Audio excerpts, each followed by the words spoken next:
మా ఇంటి పేరు పశువుల పాక, పక్కింటి పేరు ఒలీవల తోట, ఎదురింటి పేరు కల్వరి కొండ, మావాడ పేరు సియోను కోట.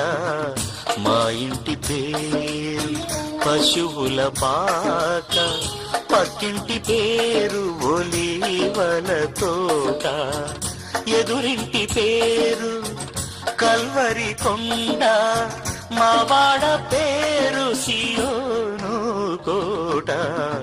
మా ఇంటి పేరు పశువుల పాక, పక్కింటి పేరు ఒలీవల తోట.